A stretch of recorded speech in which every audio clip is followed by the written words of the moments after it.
আজ আমি একটু রুই মাছের ঝোল বানাবো। মাছগুলোর সঙ্গে পটলও ভেজে নিয়েছি। তারপরে জিরে আর তেজপাতা ফোড়ন দিয়ে আমি আলুগুলো দিয়েছি।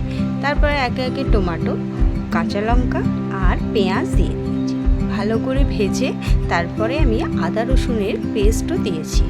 আদা রসুনের পেস্টটা দেওয়ার পরে ভালো করে কষিয়ে নিয়েছি। একটু ভাজা ভাজা করে আমি একটা মশলা গুলে রেখেছিলাম, জিরে, ধনে, শুকনো লঙ্কার গুঁড়ো আর হলুদ, সেটা দিয়ে দিয়েছি।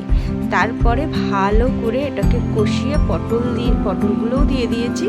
দিয়ে আমি জল ঢেলে দিয়েছি। জল ঢেলে দেওয়ার পর ওটা যখন টকবক করে ফুটবে তখন একে একে আমি মাছগুলো দিয়ে দেব। আর ওর সঙ্গে ধনেপাতা আর গরম মশলাটাও যোগ করেছিলাম, সেটার ভিডিও ক্লিপটা নেওয়া হয়নি। যাই হোক, ওগুলো দিয়ে দেওয়ার পরে আমার মাছের ঝোল দেখুন কি সুন্দর, রং ভালো হলেই খেতে ইচ্ছা করে। বন্ধু, তোমরা ভালো থেকো।